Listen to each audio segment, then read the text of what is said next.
todos y con todos, bienvenidos a un nuevo programa aquí en Junta Médica. Ya estamos mitad de semana. Leslie, ¿cómo estás? Estamos mitad de semana y hoy día vamos a hablar sobre una enfermedad que ataca a un grupo de personas que implica que cuando comen gluten, esto es, productos de trigo, cebada, van a tener ciertos malestares y vamos a ver cómo ocurre y por qué ocurre. No, algunos cuando escuchan la palabra celiaquía directamente no saben de lo que estamos hablando. Otros piensan que es una intolerancia, pero lo cierto es que, como decía Leslie, es una enfermedad autoinmune. Vamos a ver eso ahora, incluso también vamos a ver a la gente del CENSE hoy día. Por supuesto, vuelve Jorge Cabrera de nuevo aquí al set de Junta Médica para contarnos nuevamente sobre la muña y sobre el culén. El culén. ¿Para qué sirve? ¿Cuáles son sus propiedades? Lo vamos a averiguar aquí en el programa. En Junta Médica. Empezamos.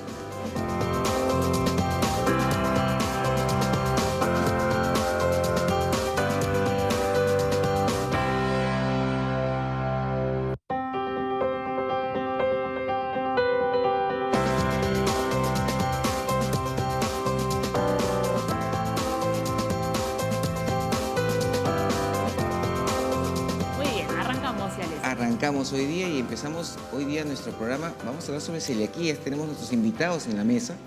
Estamos contando hoy día con el doctor Javier Silva. Él es gastroenterólogo del Hospital Santa Rosa, del Ministerio de Salud, y la doctora Ana Muñoz, gastropediatra del Hospital Edgardo Rebagliati de eSalud. Bienvenidos, doctores. Ahora vamos a conversar sobre celiaquía.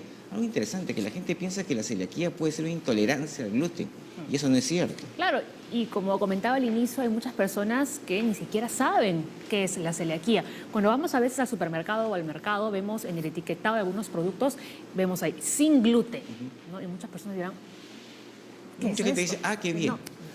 Y listo. ¿No? ¿A qué se debe referir? Bueno, pues todas esas dudas las vamos a responder hoy aquí en el programa, porque como todos los días estamos en vivo de 10 a 11:30 de la mañana. Ya saben que durante ese periodo de tiempo, durante esa franja horaria, ustedes pueden empezar a enviar todas sus consultas a las cuentas de la Junta Médica, al Facebook o también al Twitter, o si no, pueden llamarnos al 619-0747, que es nuestra línea médica. Y ya me aprendí el número. Después de 2 meses ya me lo sé de memoria. Perfecto. Pero antes de arrancar con el programa, ¿tú querías comentar algo sobre la varicela, Leslie? Sí, justamente estaba en la mañana oyendo noticias y estaba escuchando que hay un colegio que varios niños han adquirido varicela. Recuerden ustedes que la varicela es una enfermedad que se puede contagiar por gotitas al hablar o al estornudar o tener contacto con las lesiones de la piel. Los niños son fácilmente de contagiarse, puesto que están jugando y están en contacto continuo. Recuerden que la vacuna está gratuita para todos los niños de 1 año hasta los 2 años para poder evitar este tipo de enfermedad. Si alguien tiene varicela en la casa y alguien no quiere contagiarse, puede vacunarse en los siguientes 5 días máximo de que el niño tenga esta enfermedad y por lo tanto debería quedarse en casa. Recuerden ustedes que ya que se transmite vía aérea o por contacto, lavarse las manos constantemente, cortarle las uñas al niño porque pica mucho la varicela y se pueden quedar costritas en esa zona, y por favor que se queden en la casa hasta que termine de secar las lesiones. ¿No? Y recuerden, ¿no?, que la campaña en la que nos encontramos en este momento solo es para la rubiola, sarampión y polio. Ahí no está incluida la varicela, ¿no? Claro que no, pero los niños ya deben tener su vacuna de niños de 1 año para que vayan ya protegiéndose desde chiquitos. ¿No? Y como decía Leslie, la vacuna es gratuita, así que acudan, ¿no?, a los centros hospitalarios. Así es. Bueno, y también recuerden que el día de mañana vamos a hablar de las enfermedades arteriales coronarias, ¿no? Así es, la principal, el infarto del miocardio, que es una enfermedad que puede hacer que el corazón no reciba sangre y por lo tanto puede dejar de funcionar, lo que se llama un infarto. Pero obviamente el infarto no viene de la nada, viene de que hay hipertensión de base, hay diabetes de base, hay una mala alimentación con demasiadas grasas, colesterol, que van tapando estas arterias y por lo tanto el flujo sanguíneo va cada vez yendo menos, hasta que algún taponcito de grasa me bloquea totalmente la arteria coronaria y el corazón deja de irrigar cierta zona. Así que mañana ya lo saben, ese va a ser nuestro tema del día. Por supuesto, los mejores especialistas los van a tener aquí en la Junta Médica. Ahora sí, nos centramos en la celiaquía. ¿Qué es la celiaquía? Lo vamos a ver a continuación con el siguiente dato. Es un trastorno crónico de carácter autoinmune y sistémico provocado por una intolerancia permanente al gluten que afecta a personas genéticamente susceptibles. La enfermedad celíaca tiene síntomas digestivos y extradigestivos y además estos pueden variar en cada persona, ¿no? A ver, recordamos nuevamente 2 palabras claves: autoinmune Y sistémico. y sistémico. lo que implica que el organismo va a crear ciertas sustancias en contra de esta sustancia externa que está viniendo. Eso se llama autoinmune. Y sistémico quiere decir que va a atacar no solamente el sistema digestivo, se va a ir a otras zonas como la piel, la visión, etc. Entonces es una enfermedad en la cual el gluten me va a crear al organismo cierta resistencia y por lo tanto nos va a atacar y va a atacar a ciertas zonas del cuerpo más allá del sistema digestivo. Y ya de pasada aclaramos también crónico. Y crónico. Estas personas requieren una evaluación y vamos a ver ahora con los expertos que hay muchos pacientes que son celíacos pero que no lo saben. Hay muchas personas que desconocen uno, hay muchos colegas también que puede pasarse desapercibido porque aparentemente no es muy frecuente para ellos verlo, pero sin embargo vamos a ver ahora algunos tips que nos van a indicar si podría yo ser celíaco o no. Vamos a ver en qué momento puede ser diagnosticada la celiaquía. Bueno, a cualquier edad, pero llegar a su diagnóstico puede resultar complicado. Es necesario realizar varias pruebas. A una persona que empieza a tener estos síntomas, entendemos primero que acude, ¿no?, al médico internista. Claro, la idea es que, por ejemplo, una de las cosas que puede causarse con más frecuencia son diarreas, ¿no? Las diarreas pueden estar pues debilitando a la persona, puede hacer que falte, que pueda absorber sustancias, porque la diarrea implica pues que toda la zona que voy a absorber barre con todo lo que estoy comiendo. Entonces puede haber deficiencia de vitamina B12, anemia. Puede haber que el paciente pueda tener anemia, entonces podría ir yo por otro tipo de rutas para llegar al diagnóstico. Por eso es importantísimo una buena anamnesis. Eso implica preguntar sobre todos los posibles factores de riesgo para todas las enfermedades y ello poder indicar qué enfermedad podría estar avanzando en este paciente. Claro, entonces primero que llegarían a tu consulta y tú claro. Ya una vez que analizas más o menos los síntomas ya lo derivas con el gastro. Claro, comienzo a averiguar qué puede ser, si tiene diarreas, averiguar todo lo que implica lo que es diarrea, el estudio de diarreas y ya chequeando con el gastroenterólogo la posibilidad de hacer una endoscopía, colonoscopía, de acuerdo a lo que estamos encontrando, y ya él finalmente encontrará el diagnóstico final. Muy bien, a ver, más cosas sobre la celiaquía, pero vamos caminando ya hacia el otro punto del set para encontrarnos con nuestros invitados. A ver, comer gluten desencadena una respuesta inmunitaria en el intestino delgado, dañando su revestimiento. Y yo quisiera que los doctores nos expliquen qué es el gluten, ¿no?, para que pueda quedar claro. A ver, si usted recién se está enganchando la señal de TV Perú, recuerden que hoy estamos con el doctor Javier Silva, gastroenterólogo del Hospital Santa Rosa. Por primera vez tenemos a un médico del Hospital Santa Rosa, le damos una cordial bienvenida. Buenos días, y a la doctora Ana Muñoz, gastropediatra, ¿no?, del Hospital Edgardo Rebagliati. Doctora, muy buenos días. Gracias. Bienvenidos ambos aquí al programa. Doctor, hablamos del gluten. Bueno, el gluten viene a ser es una proteína que se encuentra en el trigo, en la cebada y en el centeno. Hablando de la harina de trigo, el gluten viene a ser, después de lavar la harina y al quitar el almidón, que es una proteína gomosa. Esa proteína gomosa que le da esa elasticidad a las pastas, esa elasticidad a las tortas, están formadas por ciertas proteínas que son básicamente en el trigo la gliadina. Eso básicamente viene a ser el gluten. En la harina de trigo, más o menos el 50-60% está formado por gluten. Es decir que la gran mayoría de comidas que puedan estar dadas por harina de trigo está presente esta proteína y la que va a reaccionar con el cuerpo de las personas que tienen esta enfermedad autoinmune, ¿no? Hay que diferenciar algunas condiciones, que hay algunas otras enfermedades que también se presentan por, sobre todo alergias alimentarias, que se presentan por gluten, ¿no? Pero vamos a centrarnos ahora en lo que se llama enfermedad celíaca, que es una respuesta autoinmune al gluten que se presenta en el trigo, centeno y cebada.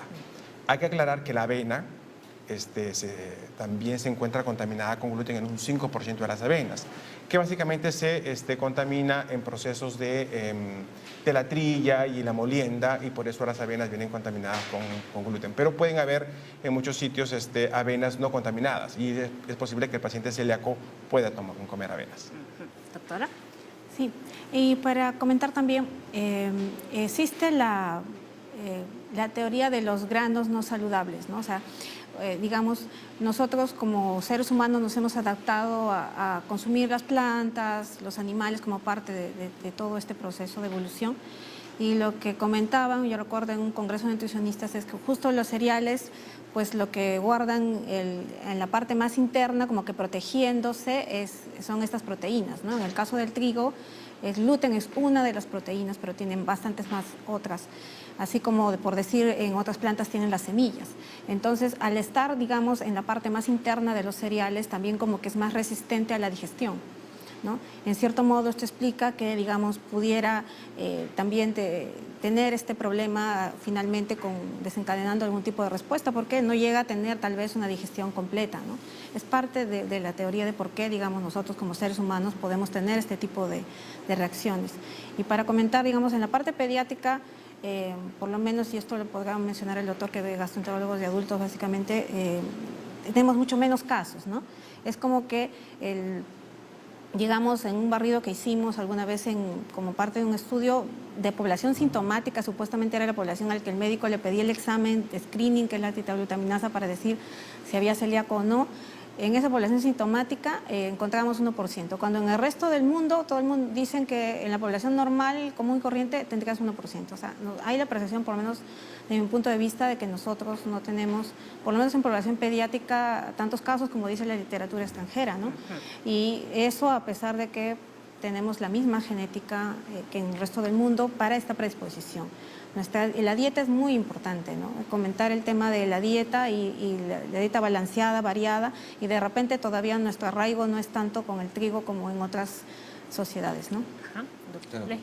Javier, cuando los pacientes llegan a la consulta, ¿en qué edades principalmente llegan? Bueno, yo veo pacientes adultos, ¿no? Entonces los pacientes que se diagnostican como enfermedad celíaca llegan entre la cuarta y quinta década de la vida, más o menos, ¿no? Pero hay dos picos, ¿no? Los picos están básicamente en niños entre los 18 meses a los 2 años y medio y a partir de la cuarta, quinta década de la vida, ¿no? En un estudio que se hizo de manera independiente acá en Perú, se encontró que el pico se encontraba más o menos a los 60 años, ¿no? Pero esto debido a que el paciente celíaco demora mucho en su diagnóstico, es un diagnóstico tardío, ¿no? Entonces por eso pasa por una serie de especialistas con diversos síntomas molestos que no llegan a encuadrar en algo determinado, ¿no? Se confunde, por ejemplo, mucho con síndrome de colon irritable, se confunde mucho con dispepsia funcional, pero les dan tratamientos para esto, pero el paciente celíaco nunca se encuentra tranquilo. Claro, porque sigue consumiendo los alimentos que le generan todos estos malestares. Y es mucho problema ese tema del diagnóstico tardío. Por lo menos a mí me lo ha comentado alguna vez algún paciente también, no, a mi abuelito le han diagnosticado enfermedad celíaca y dice, pero él ya no quiere hacer dieta porque, o sea, claro, le quitas parte de sus gustos, ¿no? O sea, hay una edad en la que tú puedes, digamos, intervenir tempranamente y de repente tienes una vida más... Claro, porque tiene que restringirse, ¿no? Claro. del consumo de determinados alimentos, ¿no? A ver, doctores, ¿qué opinan ustedes de esta pregunta? Borghi nos escribe a través del Twitter. ¿La celiaquía puede tener relación con problemas autoinmunes y o alergias? Bueno, sí. La celiaquía está asociada también a otras enfermedades autoinmunes como la tiroiditis autoinmunes. Está asociada con enfermedades que generan, por ejemplo, el lupus también puede estar asociado con enfermedad celíaca, ¿no? Y alergias están mediadas, no la celiaquía en sí, sino el gluten, que genera alergias de tipo inmunoglobulina E, en las cuales el paciente puede tener, por ejemplo, reacciones alérgicas de piel o reacciones alérgicas de otro tipo, ¿no? Entonces, es de acuerdo a cómo lo veas. Si es el gluten que genera las alergias, sí, y el gluten también genera enfermedades autoinmunes, ¿no? Pero no tener alergia, por ejemplo, a un determinado alimento o algo nos va a generar celiaquía. La celiaquía no genera. Ay, no. Ajá, celiaquía para no que quede genera, claro. no. Ajá. Y, chicos, ¿y estos pacientes que tienen celiaquía son más varones, más mujeres? Es frecuente mucho más en mujeres, ¿no? 2 veces más frecuente en mujeres que en varones, ¿no? Como todas las enfermedades autoinmunes son más frecuentes en mujeres que en varones, ¿no? De 2 a 1. Y también en este estudio que tuvo una muestra de 39 pacientes que se hizo, se encontró también la misma relación, el doble de pacientes de mujeres que en varones. Muy bien. A ver, esto es importante. A ver, esto para la doctora. A ver, en los niños celíacos la absorción de nutrientes puede ser deficiente e influir en su crecimiento y desarrollo. Sí, de todas maneras. porque por definición la celiaquía también se asocia con atrofia del intestino delgado.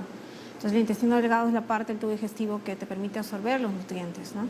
Entonces, digamos, el niño clásico celíaco es aquel niño que no crece, que no engorda, que tiene la pancita grande. Ese es el niño clásico, por decir, pero nosotros no siempre encontramos pacientes clásicos, ¿no? Pero para llevarlo al extremo, obviamente en ese niño vas a encontrar desnutrición, retardo de crecimiento para la edad, vas a encontrar hipoalbuminemia en casos severos, o sea, la albúmina, que es la proteína, ¿no?, que te marca, digamos, la parte más simple de marcar que está bien nutrido o no, baja. Puede haber edemas, puede haber anemia, incluso a veces puedes encontrar solo anemia y, digamos, estar manejándose como que todo el tema es hierro, hierro, hierro, Y sin embargo, hay una resulta celiaquía que es detrás. celiaquía, o de repente le ponen transfusiones de hierro incluso, o paquete globular, y no plantearon por ahí que es celíaco, porque entre nosotros, digamos, a veces nuestra cultura médica y no médica es pensar que a veces no tenemos tanta patología de este tipo como en otros países, ¿no? ¿Y cómo Cuando se en puede realidad sí compensar debemos ese tener. déficit de desnutrición? Bueno, quitando el gluten, ¿no? En pacientes celíacos, quitando el gluten, más o menos a los 15 días de haber quitado el gluten, el paciente comienza a manifestar grandes progresos, ¿no? Pero definitivamente el progreso total se da entre 1 a 2 años posterior de haber quitado el gluten. 1 a O sea, 2 años. no es una condición que se dé de un momento a otro. Claro.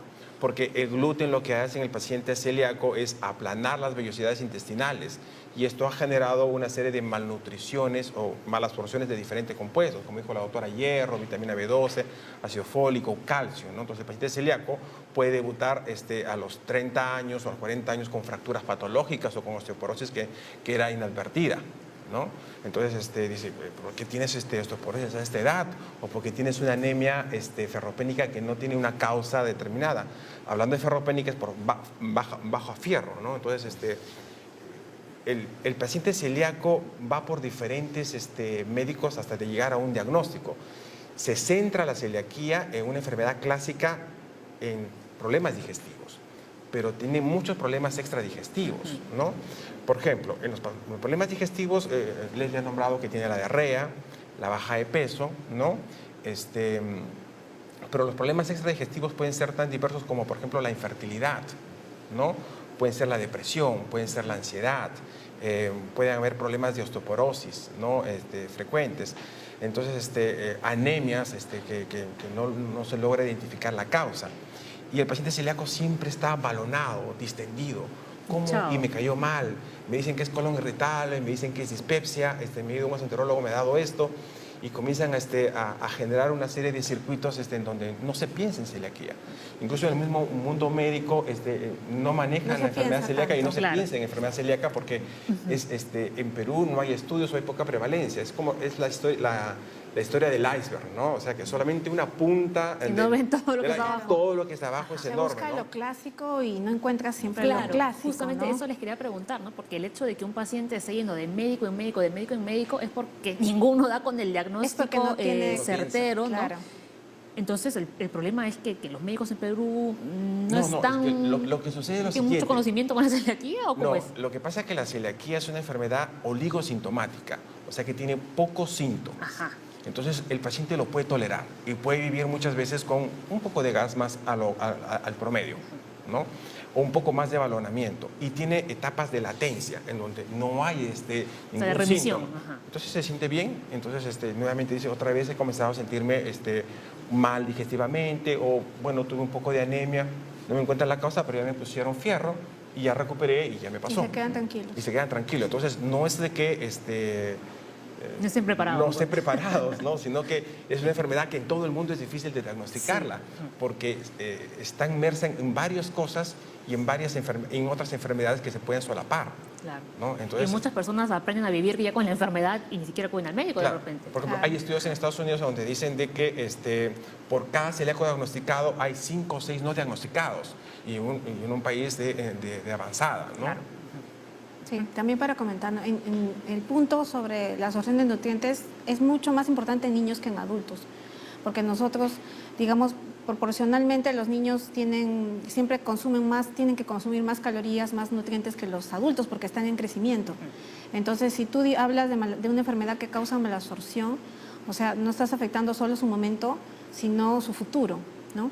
Es por eso que, digamos, es bien importante saber y hacer el diagnóstico diferencial, porque lo cierto que también en niños podemos plantear diagnósticos diferenciales como que alergia, que también te puede causar atrofia duodenal, podemos plantear sobrecrecimiento bacteriano, que también en nuestro país a veces por las condiciones de saneamiento podemos plantear más.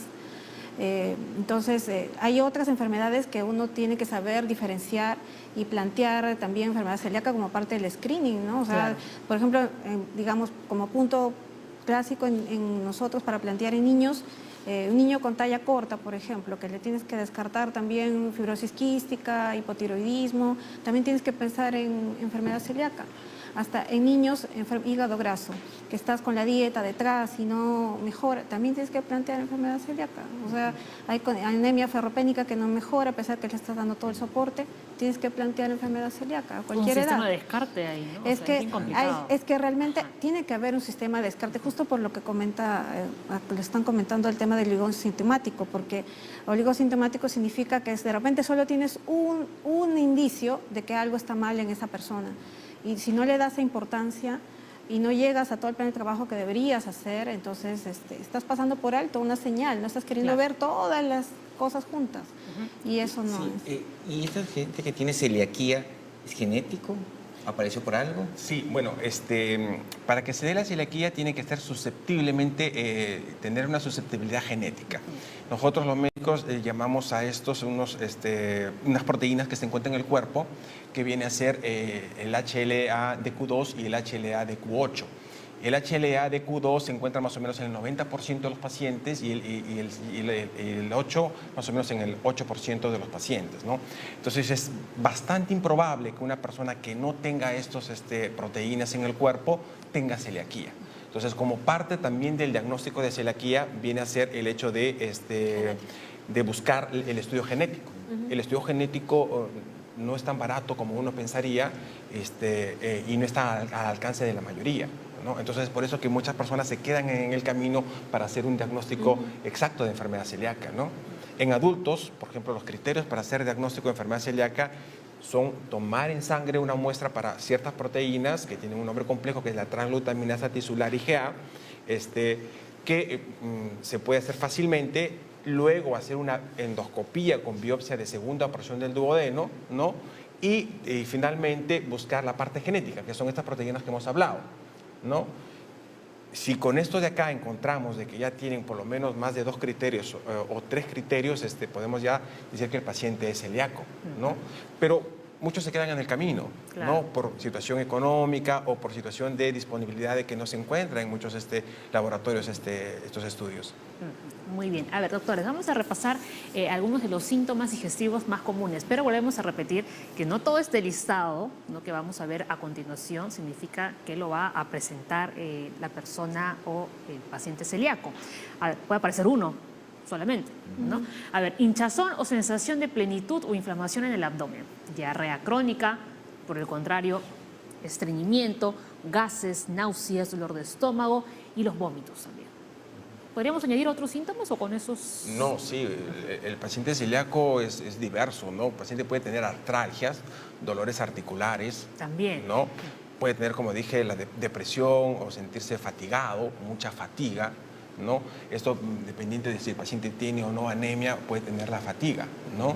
El paciente puede presentar algunos otros síntomas de intolerancias a varias comidas. Dice, bueno, yo como casi todo y todo me cae mal, porque bueno, ya tiene el intestino con las vellosidades, que es como, vamos a pensar, una alfombra, ya lo tiene como si fuese un piso liso, entonces ya no absorbe, entonces todas las comidas le caen mal.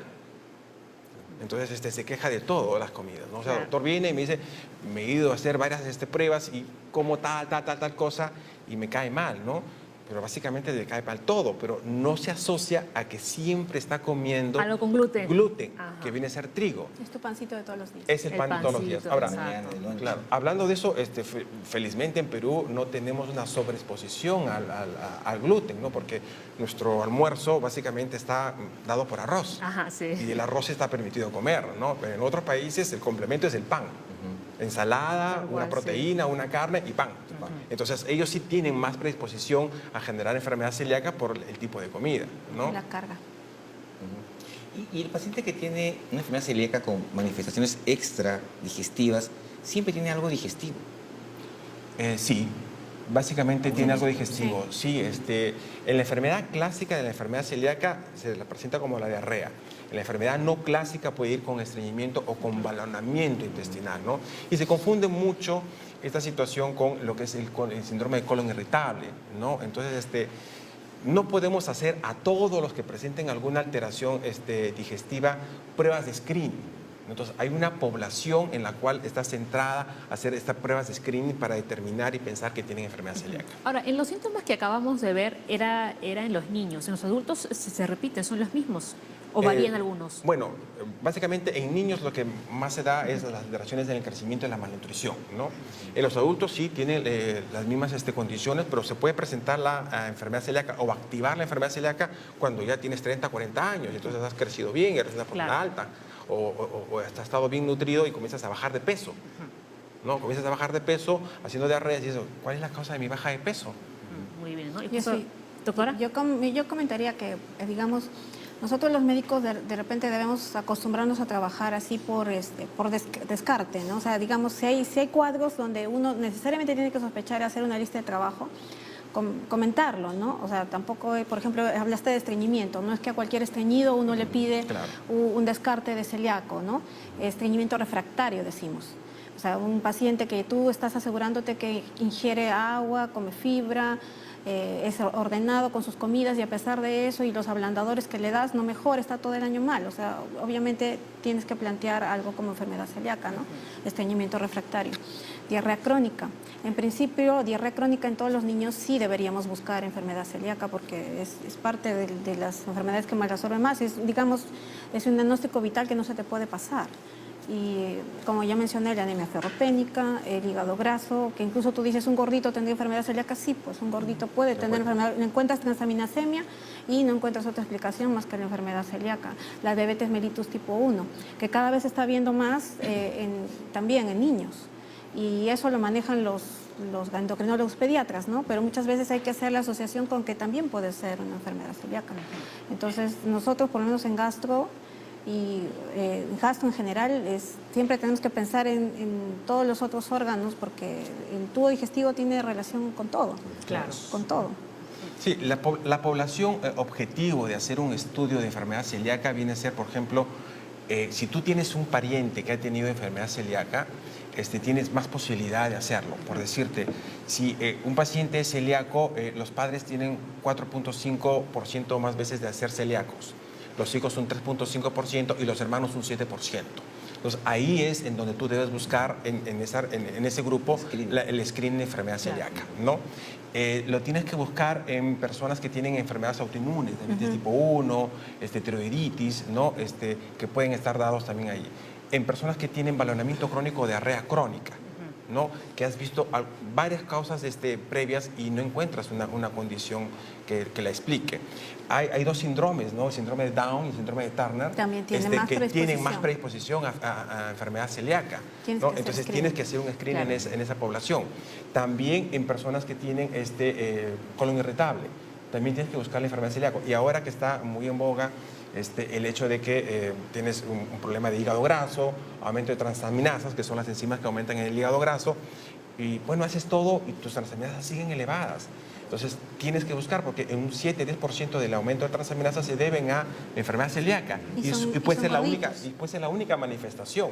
Claro, porque tiene buen peso o incluso sobrepeso. Entonces, y no es un hígado graso, ¿no? Entonces, haces todas las condiciones y es básicamente porque todos los días estás comiendo tu pan de la mañana. Claro.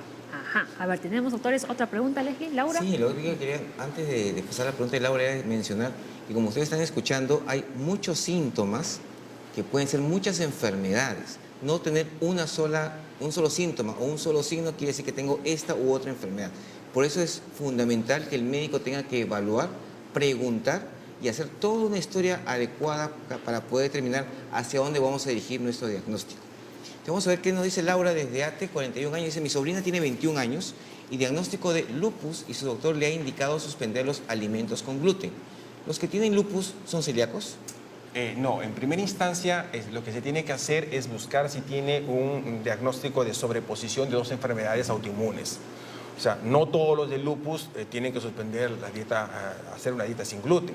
Se tiene que buscar en lupus anticuerpos contra enfermedad celíaca para determinar si realmente son celíacos y hacer una biopsia de segunda porción del duodeno, ¿no? Si cumple criterios de enfermedad celíaca, bueno, ahí sí, si no le estás quitando una gran fuente de proteínas a una persona que tiene lupus. Sí. Sí, yo agregaría también, digamos, siempre es importante tener el diagnóstico final en todas las patologías que uno está planteando, ¿no? Por ejemplo, de repente el médico con muy buena intención o en su percepción tendrá alguna experiencia que sus pacientes pueden haber mejorado cuando suspenden el gluten, pero uno tiene que tener un diagnóstico. O sea, el diagnóstico más grave a descartar es el de enfermedad celíaca, que como ya lo descartan los gastroenterólogos básicamente. El otro diagnóstico es que sea una alergia mediada por IgE para el gluten, que eso también es relativamente fácil de descartar con el alergista y porque se ve la asociación clínica. O sea, tú comes de repente tu pancito y media hora después estás vomitando o con diarrea, con dolor, ¿no? Puedes pensar que tienes una alergia mediada por IgE. Y la tercera es que sea, digamos, un tipo de sensibilidad al gluten que no es una alergia mediada por IgE, que hay otras formas de tener reacción inmune al gluten, que no necesariamente es la inmunoglobulina E, ¿no? Y la cuarta, digamos, podría ser simplemente que la persona tenga la idea, porque sabemos que nosotros como personas, o también, digamos, la mente dirige mucho poderosa, de las percepciones y nuestro tubo digestivo tiene neuronas casi, digamos, el sistema nervioso casi comparable a la parte, digamos, vegetativa del... Un segundo cerebro. Un segundo cerebro. Es un Entonces, segundo cerebro uno también, percibe que va a sentirse mejor, uno tiene la esperanza que puede sentirse mejor retirando el gluten y te sientes mejor. Y ya te quedaste sin gluten y de repente, como La comentan, placebo, es una ¿no? buena fuente de proteína que te estás privando. Entonces, Claro. tienes que tener un diagnóstico, alguien que no seas tú y que tenga conocimiento, tiene que decirte que realmente tienes un problema, ¿no? Con el gluten, no solamente quitártelo. Entonces le decimos a la televidente que nos escribió que una persona que está diagnosticada con lupus quiere decir que sea celíaca. No en principio, No en principio, no. Para que podría quede- tener más riesgo porque es una enfermedad autoinmune y como esta, la celiaquía también es autoinmune, se puede sobreponer, pero tiene que tener un diagnóstico de Exacto. gastroenterólogo. Ujú, muy bien. Ahora, es preciso comentar de que los alimentos sin gluten llegan a ser 2 hasta 5 veces más caros. Eso es cierto, ¿No? eso es verdad. Entonces, hay personas que porque escuchan o dicen o porque es moda, dicen, bueno, no voy a comer gluten y se quitan el gluten, que es una fuente de proteína valiosa y bastante industrializada y barata, ¿no? Entonces, y luego, cuando pasan ya unos meses, 4 o 6 meses, no sé si en experiencia la doctora puede decirnos, ¿es fácil regresar a comer gluten? No. El es organismo fácil, ya no se lo tolera. acostumbró. Ajá.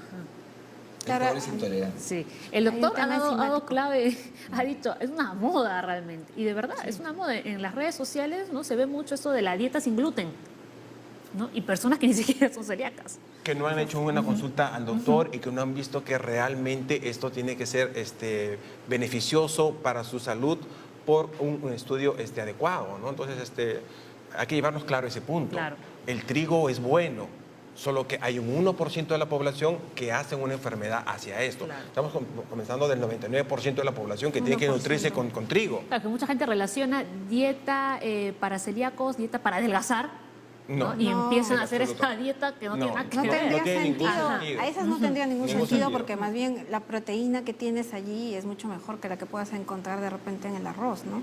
Más carbohidrato.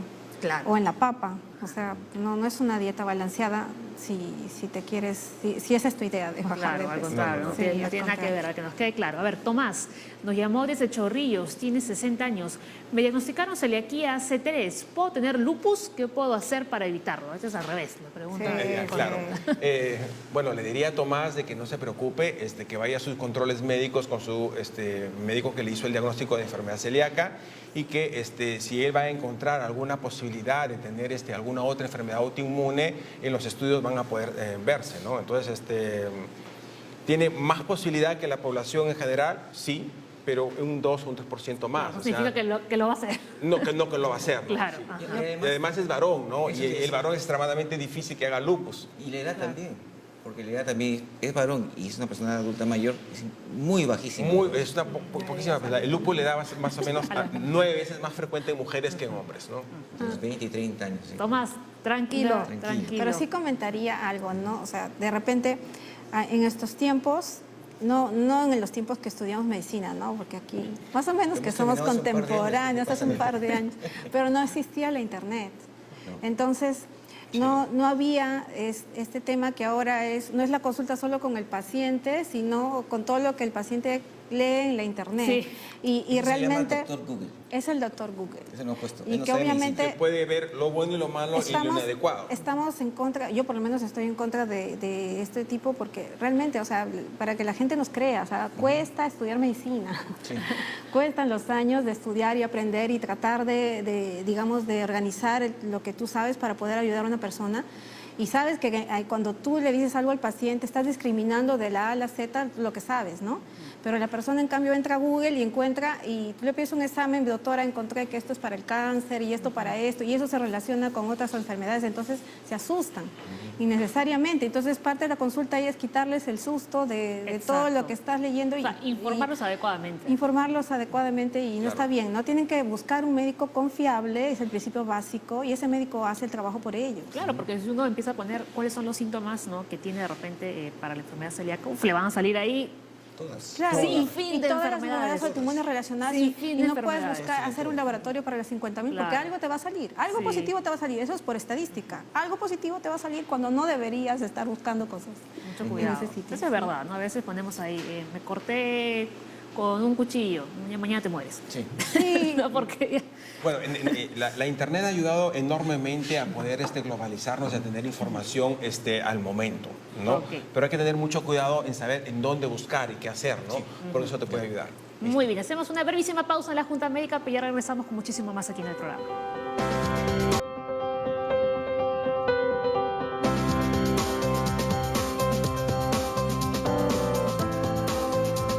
En Junta Médica estamos hablando de la celiaquía, pero por supuesto no podía faltar nuestro invitado, Jorge Cabrera, biólogo del CENSI, ¿no?, que nos trae aquí sus plantitas maravillosas y que nos va a explicar, ¿no?, si nos podrían ayudar o no para combatir, ¿no?, todos los malestares, ¿no?, que nos genera la enfermedad celíaca.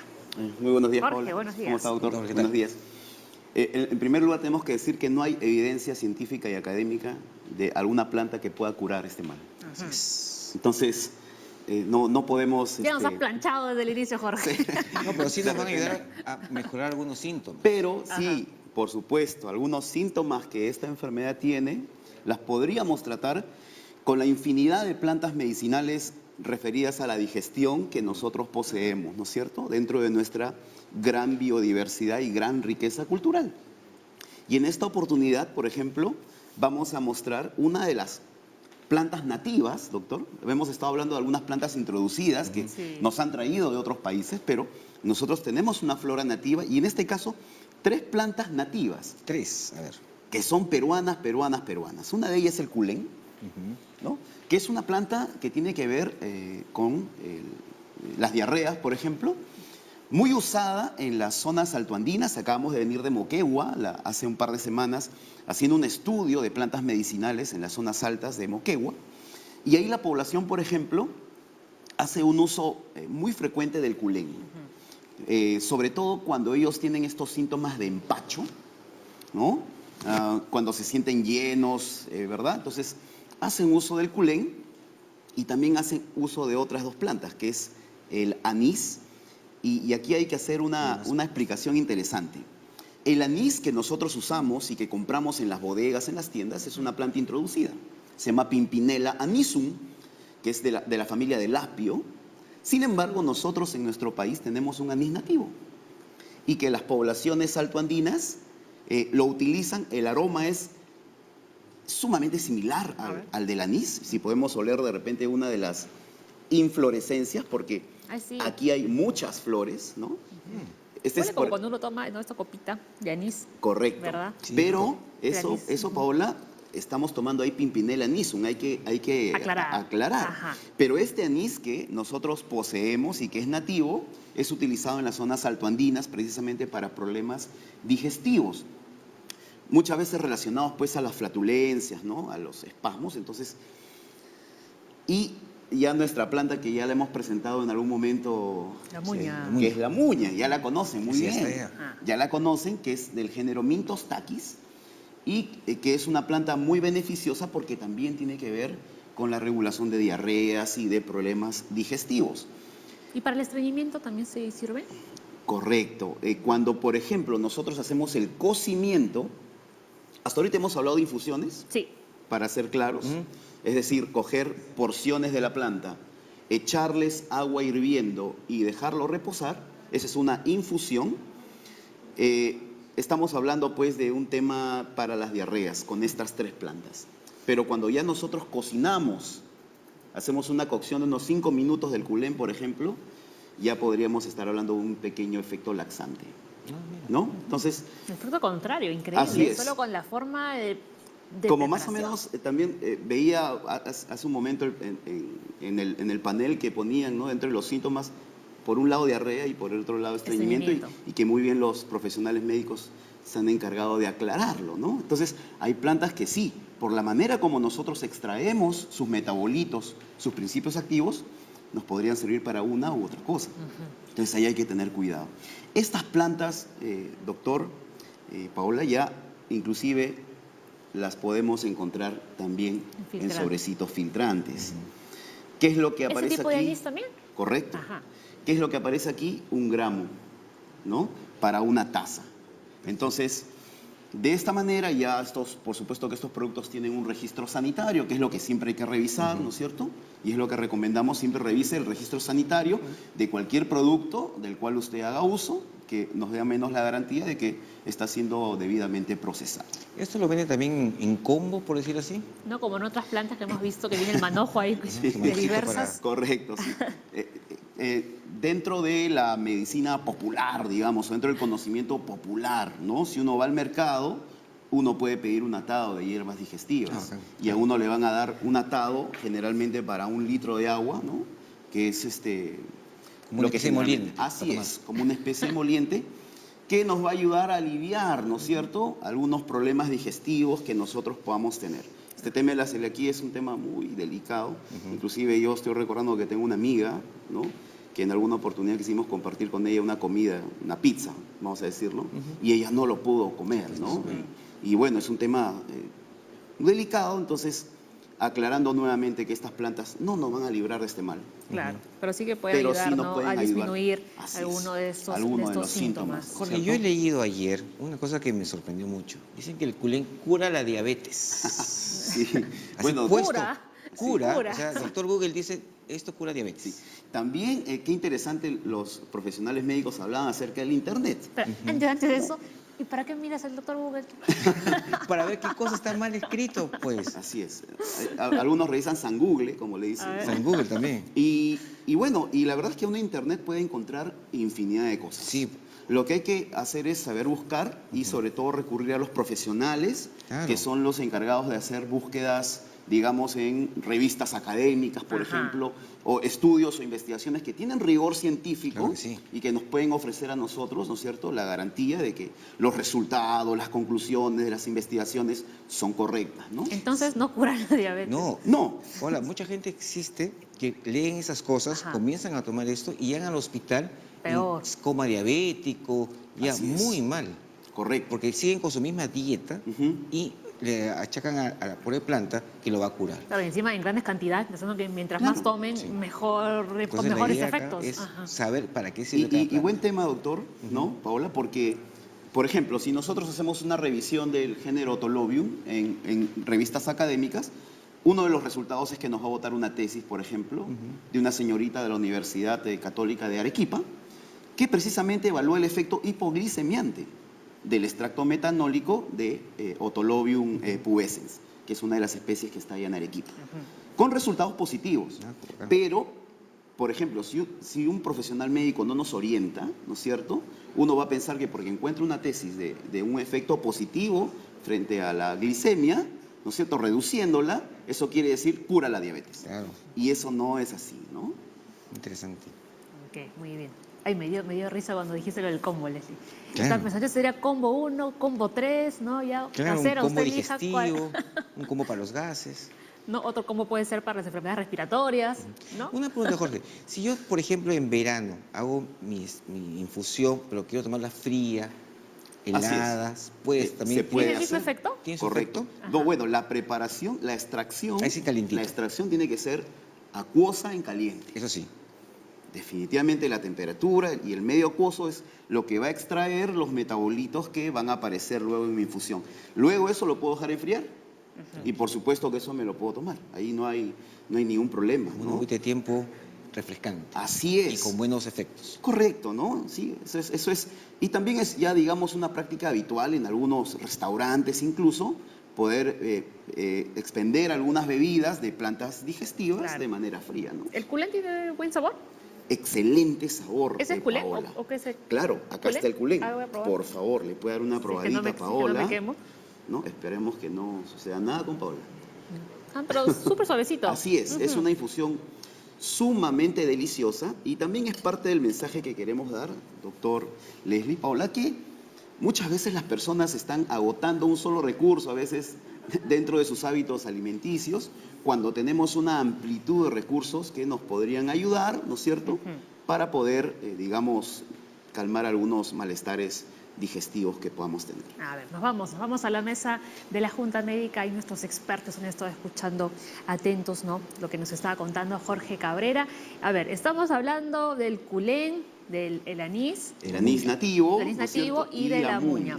Ustedes como profesionales, ¿se los recomendarían a sus pacientes para aliviar un poco los síntomas de la celiaquía? Bueno, como un coadyuvante menor yo creo que puede servir, ¿no?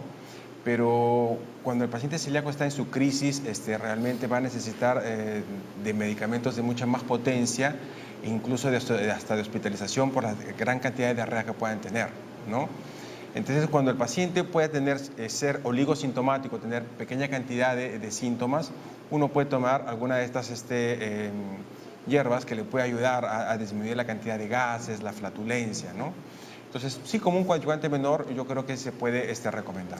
Muy bien. Ahora, ¿para los niños también sería recomendable, doctora? No, yo creo que es importante, como comentó el doctor biólogo, ¿no?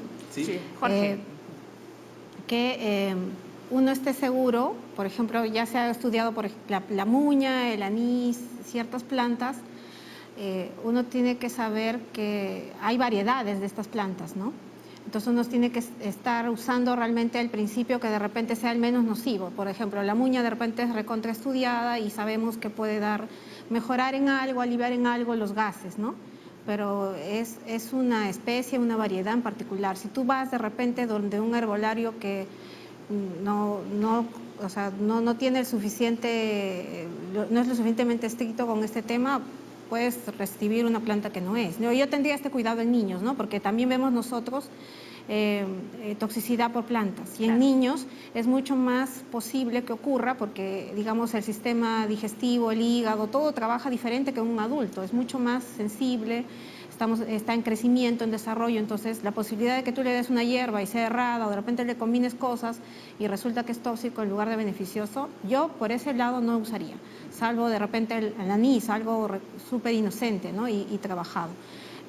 Y el principio básico que comentaron también de que si estás muy sintomático, pues tienes que retirar el alimento principal. Si eres celíaco, tienes que quitarte tú y estrictamente, ¿no?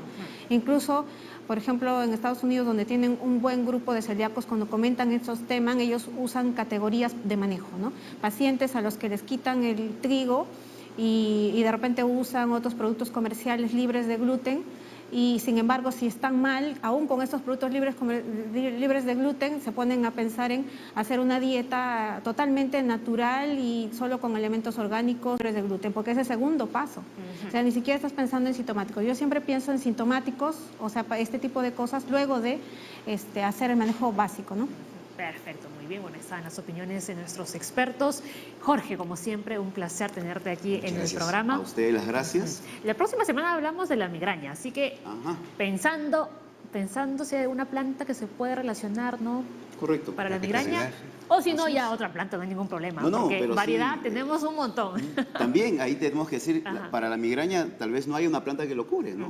Vamos a ver eso Pero la siempre la próxima importancia de consultar al médico, por favor. Claro que sí. Nos vamos a la pausa y regresamos con más aquí en la Junta Médica.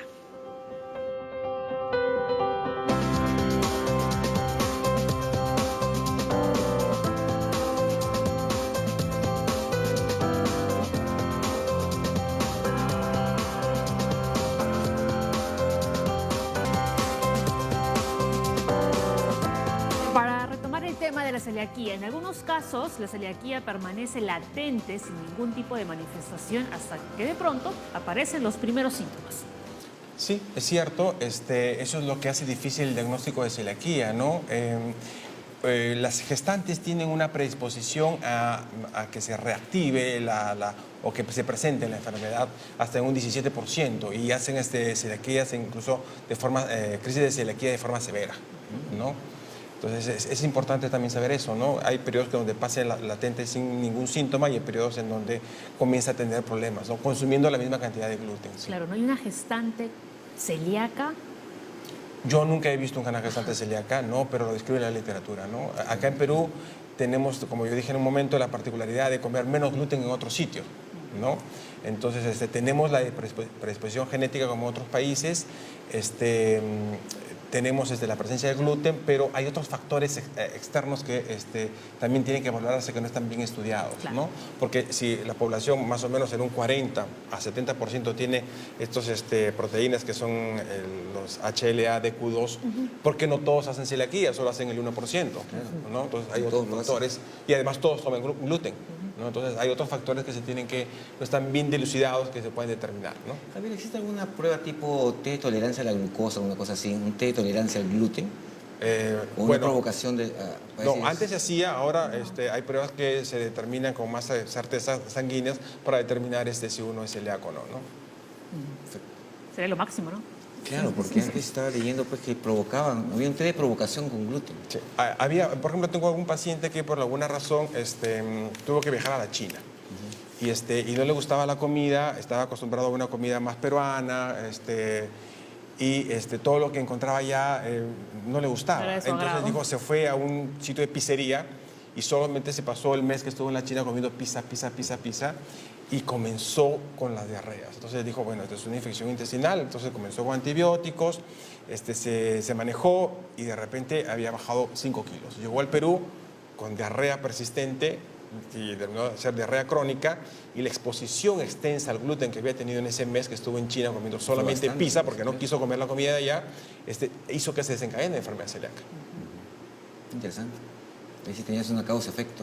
Exacto. Entonces, los familiares de pacientes celíacos no deberían tener una sobreexposición al gluten, ¿no? Porque podrían en algún momento de repente tener una actividad de la enfermedad, ¿no? Claro, y puede ser muy severa también incluso. Bueno, lo mejor es hacer el screening, ¿no? Claro. Hacer el screening y determinar si tienes o no, ¿no? Yo tuve una experiencia también con una paciente, bueno, la mamá hacía dieta porque el bebito tenía los síntomas y era lactancia materna exclusiva y parte de la dieta que se había quitado era el trigo. Entonces, y esta mamá tenía todo el tiempo gases, pero se sintió bastante mejor. Entonces, con su niño mejoró a la vez y quiso introducir el trigo nuevamente y los síntomas eran muy severos. Entonces, descubrió que era celíaca. Y finalmente la preocupación luego vino, mi hija también será celíaca y digamos, ella quiso hacer el estudio genético al niño y no tenía los genes de predisposición. O sea, si la persona no tiene los genes de predisposición, la posibilidad de que sea celíaca es muy raro. Es rara. Entonces ya como que se puede, ese lado de tranquilidad en esos familiares relacionados, ya puedes decir que está, ¿no? Sí. ¿Y existiría la posibilidad de alguien celíaco, qué sé yo, que coma un mordisquito de pan en vez de un pan? Porque mucha gente pregunta, doctor, yo propongo comer poquito. Bueno, ahí vamos a conversar sobre... Un poquito de cerveza en vez de toda la botella. Ya, ahí vamos a conversar sobre dos puntos, ¿no? Que la dieta exclusivamente sin gluten es absolutamente utópica, imposible, porque siempre hay contaminaciones por ínfimas cantidades, ¿no? Entonces, lo que se determinó en la FDA, la Organización de Administración de Drogas Americana, que los productos sin gluten deberían tener menos de 20 unidades por millón de gluten. Entonces, se ha determinado en estudios que los pacientes celíacos pueden tolerar hasta 30-35 unidades por millón de gluten, que es poquísimo. O sea, y en ese punto vamos a hablar lo que es la contaminación cruzada. Si yo estoy en un desayuno con mis familiares y yo soy celíaco y mi familiar de al lado come pan con trigo, yo estoy exento de eso y corto la mantequilla con el mismo pan que cortó el paciente con su cuchillo, que comió un pan con trigo, y yo corto esa parte de la mantequilla que se quedó con algo de pan, ya estoy contaminando, ya pues estoy teniendo síntomas.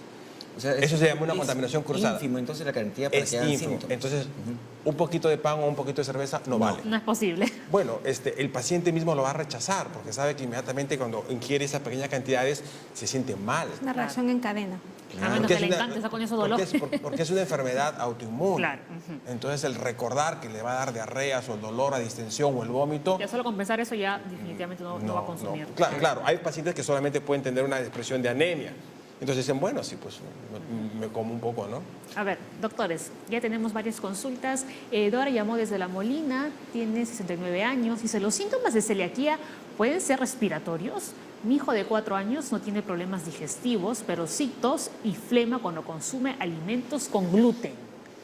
Eso tiene más apariencia de alergia. Sí. De alergia, sí. Eso es alergia. Se describe como problemas de alergia, por ejemplo, el asma del panadero. Como un tispomático, ¿no? ¿No? O sea, el panadero que constantemente está con asma por la manipulación de harina, ¿no? Imagínate ser alérgico al trigo y ser panadero, ¿no? O sea, Sí, está pero escrito por eso como- está descrito en ese grupo. porque como realmente alergia, es- no como celiaquía. Claro, Sí, es una es alergia. una más que alergia. celiaquía. Ajá. Eso es lo más probable que sea alergia.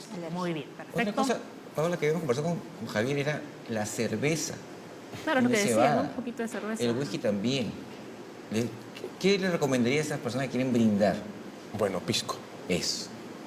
Un pisco Sí, peruano. El pisco peruano lo puede ingerir, obviamente, con moderadas cantidades. Soy gastroenterólogo, no voy a recomendar que ingieran cantidades de pisco extremos, Para brindar, pero, para brindar.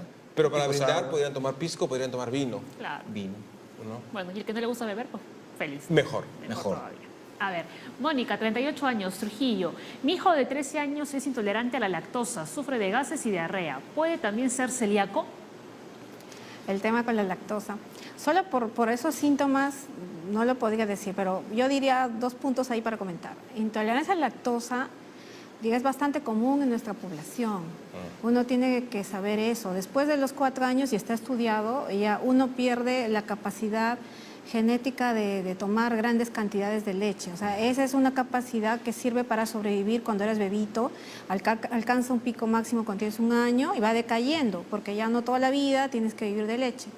Pero digamos que a los 4 años prácticamente casi toda nuestra población ya no tiene la capacidad de tolerar la lactosa. Así que ese rótulo intolerante tendría prácticamente toda la población por nuestra genética de mestizos. Pero si es, digamos, probablemente las personas se autodiagnostican, dicen, no, que me cae bien la lactosa, toman cosas sin lactosa, y si a pesar de eso le va mal, o sea, tomando cosas sin lactosa le va mal, está con gases, diarreas, cólicos, bueno, tendría que ir donde el gastro para que vea la opción de que si no será celíaco, ¿no? Porque básicamente sería un diagnóstico de screening que tendría que hacerse en esa persona, pero no por su condición de intolerante a la lactosa, porque intolerante a la lactosa en nuestra población, los europeos son diferentes porque ellos convivieron con vacas durante milenios, así que tienen la capacidad de digerir la lactosa y que pueden tomarse 1 litro de leche siendo adultos, pero nosotros no, por la parte mestiza no. Yo Muy sí bien. puedo hacer eso. No pasa nada. Y también, Europeo. Anita, a ver, que también una cosa que descubrimos era que diferente Europeo, es descubre que es sin europeo. lactosa y deslactosada. Claro, ajá. Ah, claro. ¿Es cierto? Entonces mucha gente toma deslactosada pensando que no tiene lactosa, pero sí tiene. Entonces debería hacer Tiene. después su evaluación con el gastroenterólogo para chequear. Debería qué está hablarse con el pasando. gastro, claro. Claro. A ver, Analí en el Facebook nos escribe, a mi hijo de 5 años le he realizado diferentes exámenes de tiroides, anemia, parásitos y todo está bien. El problema es que no crece ni engorda y cada vez que termina la comida se queja que le duele la barriga. ¿Puede ser celíaco? Por esos síntomas uno diría que tiene que hacerse el screening, ¿no? Pero obviamente guiado por el gastro o el endocrino. Muchas veces quienes terminan haciendo el screening de estos tipos de pacientes puede ser el endocrinólogo pediatra o el gastroenterólogo, ¿no? Porque a veces llegan por el tema de la talla, la preocupación primero donde el endocrino.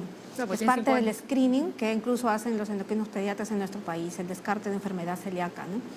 Porque es parte de lo que se hace como estudio de malabsorción. Sí. claro, es posible que sea celíaco Es y que posible. no esté anémico. Es posible, Ajá. es posible, porque su único síntoma puede ser que no crece. La talla corta. Claro. ¿No? Muy bien, a ver, vamos con la de Rebeca. Aquí la tenemos, ahí está. A ver, Rebeca llamó desde San Borja, tiene 32 años. Durante siglos los humanos hemos consumido gluten y resulta que ahora te prohíben el gluten para una serie de enfermedades como el TDAH, las autoinmunes y el cáncer. ¿Esto tiene una base científica o es una moda de doctores y nutricionistas? Se impuso una moda, Bueno, ¿no? el trigo fue, sembrado y manufacturado y comenzó a hacerse de la parte no nómada a la parte de asentarnos en una comunidad en la parte de Irán, ¿no? Hace 10.000 años. Y luego pasó hacia todo el mundo, hacia la parte europea y finalmente llegó con los españoles acá al Perú, porque acá no había trigo. No había trigo. ¿No? Entonces, pero sí compartimos nosotros estas proteínas que son DQ2 y DQ8, que son los presentadores de esta proteína de antígenos para que podamos hacer esta enfermedad, ¿no? El paciente celíaco, hablando del cáncer, tiene 1.32 veces más posibilidad de hacer cáncer, sobre todo linfomas y sobre todo cáncer a nivel intestinal y orofaringio. Entonces, cuando uno se quita el gluten siendo celíaco, esa posibilidad luego de 2 años está igual que la población normal, ¿no? En las enfermedades autoinmunes, es la única enfermedad autoinmune que se sabe que lo que desencadena es el gluten. El resto de enfermedades no se sabe cuáles son las causas que desencadena que nuestro sistema inmune se desregule, ¿no? Y en el trastorno de hiperactividad, ¿no? Déficit de atención con hiperactividad, sí se ha visto que mejoran con respecto a dejarle una dieta sin gluten y sin caseína, ¿no? Sí. Ahí la doctora podría de Sí, repente sí. abarcar un poco más con respecto a eso, pero no es porque sea celíaco, sino porque es mediado por otro medio. Claro, aquí ese comentario es bueno, pero yo pienso porque abarca un cuestionamiento importante que tenemos, pero hay que poner de lado, digamos, enfermedades celíacas. Estamos hablando de otros síntomas o enfermedades que se pueden relacionar con el gluten. Sí es cierto que el gluten de por sí es una de las proteínas más alergénicas, ¿no? Si hablamos de top alergenos a nivel mundial, pues se habla de leche de vaca, soya, frutos secos, gluten, ¿no? Entonces, por estar en este grupo de top alergénicos, resulta que puede tener relación con enfermedades que se han visto que tienen también más base alérgica o autoinmune, ¿no? Como trastorno de déficit de atención, va en el espectro autista incluso. Y las enfermedades autoinmunes también, muchas personas que tienen enfermedades autoinmunes también son muy alérgicos. Entonces, por ese lado, el gluten puede estar, digamos, en cierto modo teniendo una razón, pero hay que recordar que tiene que estar enmarcado dentro de alguna categoría científica, ¿no? O le pasa eso porque es celíaco, o le pasa eso porque tiene alergia al gluten, que tiene que tener algún examen para demostrarlo, o le pasa eso porque tiene una sensibilidad al gluten de tipo no celíaco y no mediado por IgE tampoco, que es la otra categoría que es medio nebulosa, ¿no? Y al final, digamos, por lo menos como médicos, también yo por lo menos si el paciente dice, consume, digamos, de repente resulta que te dice que consume, está sin gluten y se ha sentido mejor en algún aspecto y consistentemente ves que esto es algo cierto y tienes un buen acompañamiento nutricional, porque tendrías que decir que tienes un buen acompañamiento nutricional porque no te falta ninguna proteína ni nutriente, entonces podría ser, ¿no? Pero tienes que tener un seguimiento para saber que hay una razón fisiológica para lo que estás viendo, ¿no? Claro. Entonces podríamos decir, Anita, que el gluten me puede ocasionar o puede ocasionar varias entidades, varias enfermedades, ¿no? La enfermedad celíaca es una enfermedad relacionada al gluten. Hay gluten que se puede relacionar con alergias. Con alergias también. Y hay otras enfermedades más que ya pues ustedes van a determinar con la evaluación respectiva. Entonces no toda persona que tenga algún problema con el gluten va a tener celiaquía. Claro, y no debería tratarse así como dice la persona, ¿no? O sea, una moda, ¿no? Sí, No es una moda, no. Realmente nosotros como médicos también tenemos la responsabilidad de informarnos. Claro. De repente para nosotros lo más fácil es decir, o sea, de los alimentos que escuché que pueden ser malos, tal vez el trigo y le quito el trigo, pero no es así, ¿no? Las dietas son individuales, o sea, las personas cada uno es distinto y a cada uno le va a sentar bien o no otras cosas, ¿no? Así es. Nos llamó David de Ventanilla, él tiene 21 años, dice, ¿cuál es la diferencia entre la sensibilidad alérgica y celiaquía? Justo lo que estamos hablando, la única forma de diagnóstico es la biopsia. En adultos no, la forma de diagnóstico de enfermedad celíaca viene a ser por un examen de sangre, que es la transglutaminasa tisular IgA, más una biopsia de segunda porción del duodeno, ¿no? Además de eso, se debe hacer un estudio genético de DQ2, DQ8, ¿no? Para determinar si cumple estos criterios. Ahí se puede hacer el diagnóstico de enfermedad celíaca si cumple estos por lo menos 3 criterios, ¿no? La sensibilidad alérgica está mediada por inmunoglobulina E, que es totalmente diferente, ¿no? Que es lo que estábamos hablando hace un momento. ¿Y en los niños? Sí, yo mencionaría que digamos, más si en adultos no le biopsian a todos, peor en niños, ¿no? Porque en niños realmente uno somete a un procedimiento invasivo como ese solo cuando el diagnóstico diferencial es tan importante que vale la pena riesgo-beneficio, ¿no? En este caso, solamente si estás prácticamente seguro de que es celíaco o tiene alguna patología más grave, le harías una endoscopía. Pero para diferencial basta con el screening de la transglutaminasa tisular IgA en niños. En niños también, a diferencia de los adultos, podemos tener la inmunoglobulina A temporalmente más baja que los rangos normales, así que también hay que tener en cuenta esta posibilidad. Y en esos casos la transglutaminasa tisular IgA no nos sirve, sino la IgG. Y también hay que ver la alergia puede ser mediada por IgE, que en ese caso puedes tener IgE específicas que en un buen laboratorio que te lo detecta, o un examen hecho por un alergista de un prick test. Y puedes tener la tercera forma de diagnóstico, que en todos los exámenes te salen normales y simplemente tienes una alergia que no está mediada por ninguna de estas pruebas objetivables. Pero igual tienes que tener el acompañamiento del médico para saber, ¿no? Porque ahí es básicamente, retiras el alimento y en algún momento tienes que hacer la contraprueba de ver que reproduces los síntomas, ¿no? Anita, que se llama el reto. ¿Cuál sería la diferencia en síntomas de estos pacientes? Para poder diferenciarlos, ¿no? Porque él quiere saber si tiene uno o tiene otro. ¿Hay una diferencia en síntomas? Por síntomas nada más, no. Por síntomas nada más, no. De repente tú podrías decir, el alérgico a la vez tiene dermatitis atópica, de repente tiene a la vez rinitis, asma de todo el año, típicamente, ¿no? Y podrías pensar que de repente no tiene los otros síntomas clásicos de celiaquía, tal vez tú puedes pensar en ese caso que sea más alérgico que celíaco, pero realmente no puedes quedarte solo en la observación, claro, sino tendrías que hacer el examen, un examen completo. algún examen. Entonces lo que está clarísimo es que si hay un problema con el gluten, el gastroenterólogo tiene que entrar a tallar para ver en qué categoría lo va a colocar y obviamente los tratamientos son diferentes en cada uno de ellos. Sí. A ver, Susan dice, ¿puede superar la anemia los celíacos que dejan el gluten? Sí, claro. Después de hacer una dieta sin Resuelve. gluten, el 70% de los 15 días van a sentirse mucho mejor. Y a los 1 o 2 años se repara partes del intestino que estuvo sin las vellosidades y vuelven a absorber nuevamente los complejos de fierro, ¿no? Y pueden superarlo.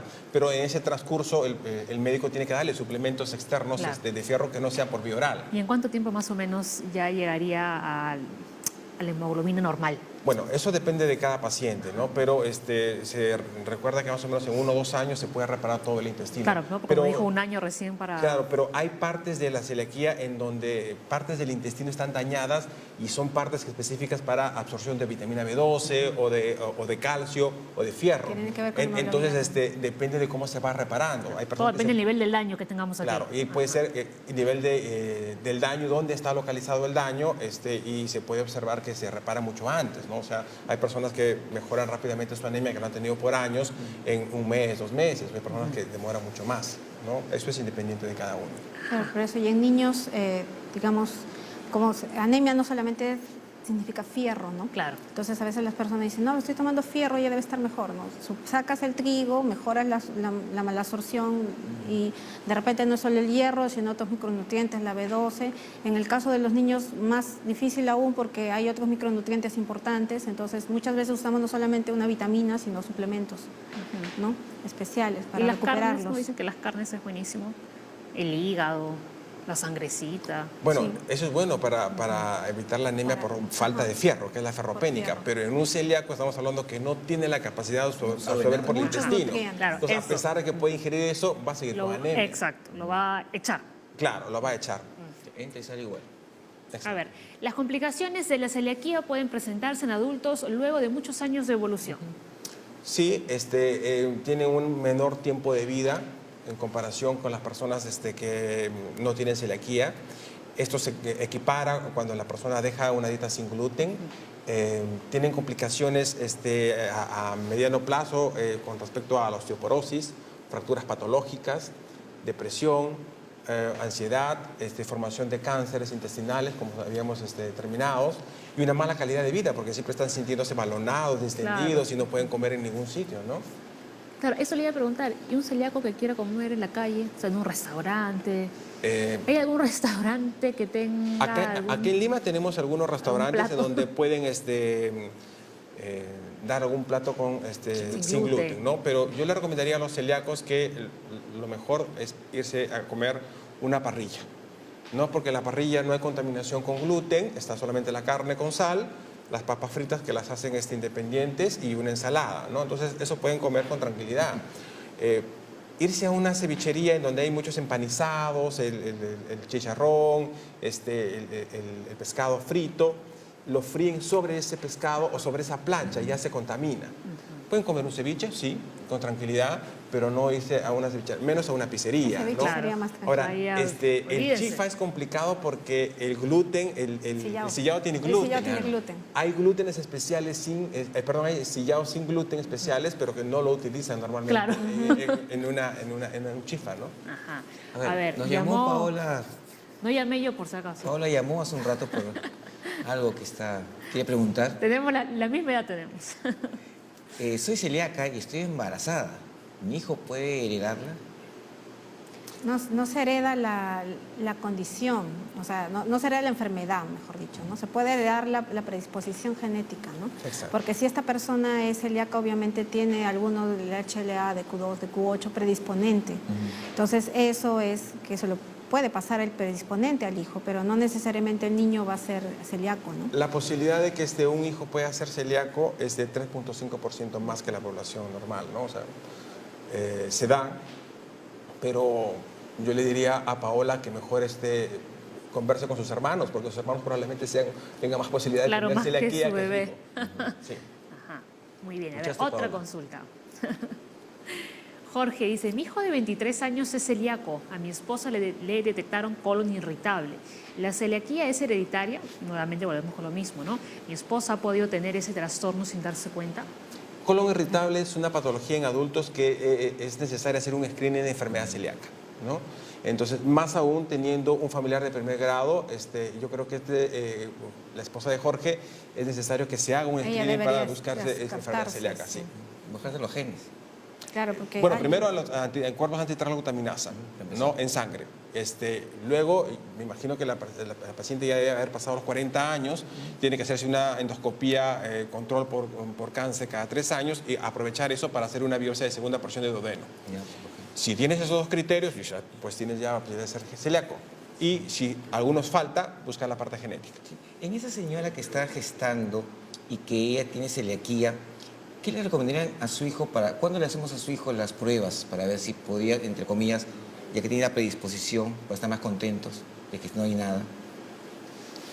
Bueno, yo ahí tengo, no sé. no sé si la doctora Sí. me puede complementar, pero ahí tengo una condición, ¿no? Claro. Cuando va a estar con leche materna exclusiva, no va a tener ningún problema, ¿no? El momento viene en la inclusión, en qué momento incluir el trigo. Entonces hay estudios que son contradictorios. Entonces dicen algunos que se debe colocar entre 4 a 6 meses. Porque si se coloca antes la introducción del trigo o después de ese tiempo, tiene más predisposición a tener celiaquía, ¿no? Pero todavía no hay estudios concretos y determinados que me pueda determinar ese punto, ¿no? Es un tema bien interesante, es un tema súper interesante y realmente yo creo que la idea básica es que nadie tiene la verdad final Absoluta. en el mundo, hablando de expertos top y todo, nadie puede decir. Lo que se sabe es que hay una ventana, por fisiología hay una ventana de oportunidad, se llama, entre los 4 meses y los 10 meses. Aparentemente, aparentemente, porque no hay verdad última, en este periodo como que el cuerpo es plástico y digamos pequeñas dosis de los alimentos que va recibiendo después como que le generan protección o tolerancia.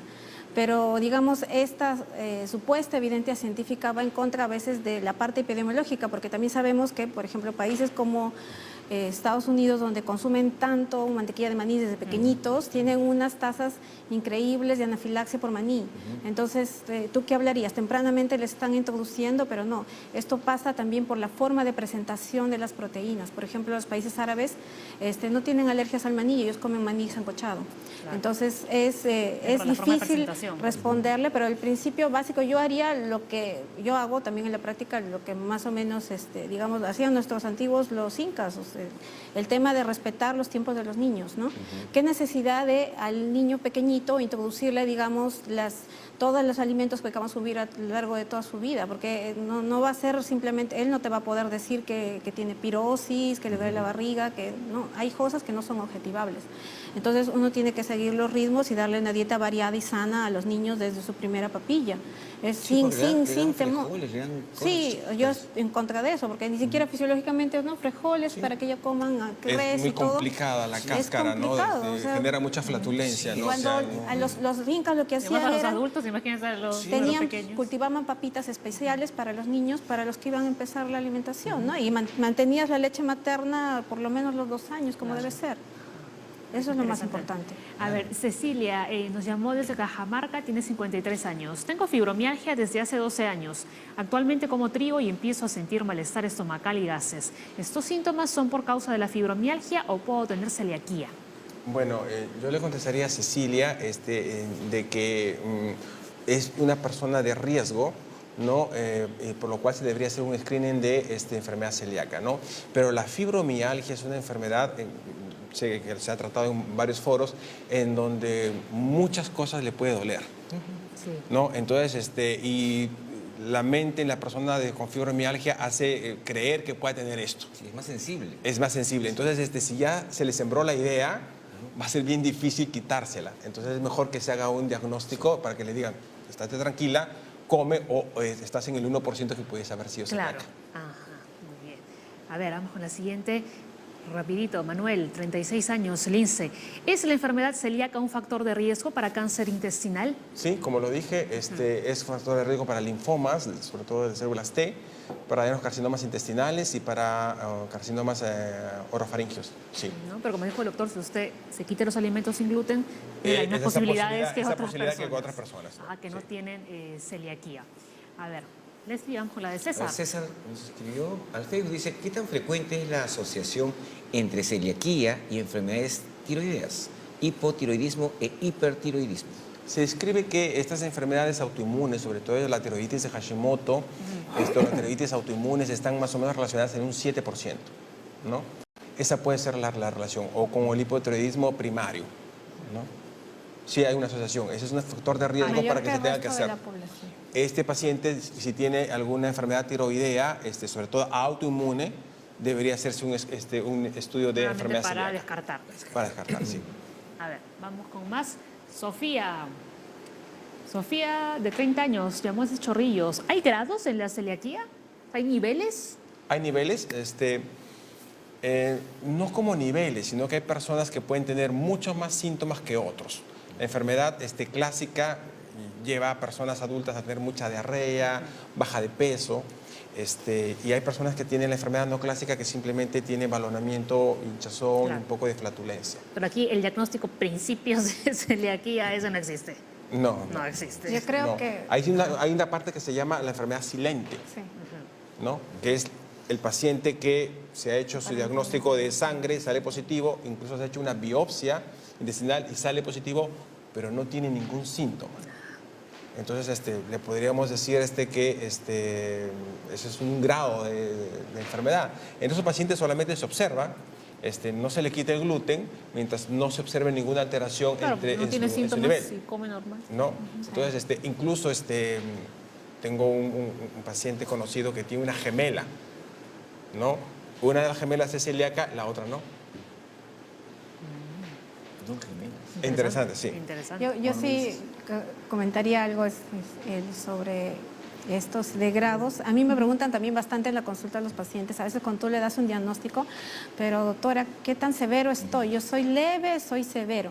Yo creo que es un tema medio cultural, porque como que me dicen leve, yo me relajo. Ajá. No te puedes relajar con este tipo de enfermedad. No, no. Con cualquier tipo de sintomatología, menor o mayor, no puedes relajarte, si hablamos de celiaquía. A ver, Geraldine dice, tengo granitos en los brazos que me causan escozor después de comer pan. ¿Esto es un síntoma de celiaquía? Parece alergia, ¿no? Alérgico. Parece más alergia, pero también puede ser la expresión de una dermatitis herpetiforme. ¿no? También. La dermatitis herpetiforme se asocia a enfermedad celíaca, es muy pruriginosa, es básicamente comparable en ambos segmentos del cuerpo, brazo, pierna, ¿no? Y mejoran al quitarse el gluten, ¿no? Pero solamente de este grupo el 20% pueden ser celíacos. Pero sí, puede ser una alergia al gluten o tener una dermatitis herpetiforme. Lo puede ver el dermatólogo para hacer El dermatólogo es claro. El dermatólogo. Ok, muy bien, queda claro. A ver, ya para ir cerrando el programa, a ver, algunas manifestaciones extradigestivas, ¿no?, que aparecen con la celiaquía en los adultos.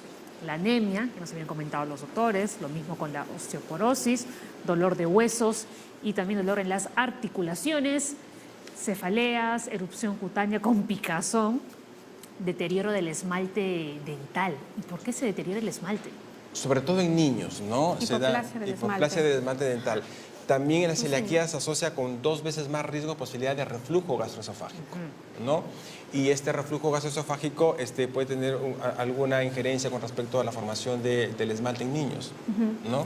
Y muchas veces nosotros, como digamos, como médicos vemos toda la parte del cuerpo y no vemos bien los dientes. Claro, ¿no? Y debemos verlos, porque dejamos para el odontólogo, pero no es cierto, o sea, es parte del examen que eso tenemos dicen, ¿no? Que a veces los dientes nos avisan de enfermedades que pueden existir en todo nuestro organismo, ¿no? Sí. Y bueno, continuamos, también pueden existir fatiga, problemas de fertilidad, como lo dijo el doctor, alteraciones del carácter, irritabilidad, apatía, introversión, depresión, también podríamos añadir, ¿no? Todo esto se puede dar, ¿no? La fatiga forma parte no solamente por una persona que tenga anemia, sino por la misma condición de sustancias tóxicas que le ingresan al cuerpo. El paciente se siente siempre cansado, fatigado, enfermo, ¿no? Y si estás con diarrea todo el tiempo, cuando ya tiene la forma clásica y está con diarrea, obviamente es una condición severa, ¿no? Estamos hablando de personas que no tengan diarrea, que no tengan la forma clásica, sí, es un síntoma no clásico. Los problemas de fertilidad se pueden dar hasta en un 10% de las personas celíacas, ¿no? En algunos estudios, pero es revertible. O sea, si tú haces una dieta sin gluten, recobra esa posibilidad de fertilidad y logran concebir, ¿no? Y las alteraciones de carácter que hemos venido hablando, pacientes que ingieren este gluten, sobre todo los niños, rápidamente se encuentran irritables. Puede ser un síntoma inespecífico que puede conllevar de muchas condiciones, ¿no? Entonces es difícil. Pero en adultos la depresión y la ansiedad se pueden dar, ¿no? Sí. Muy bien, ahora tenemos ya una última pregunta, ¿no? O una de las últimas antes de irnos. Lina, 56 años, Los Olivos.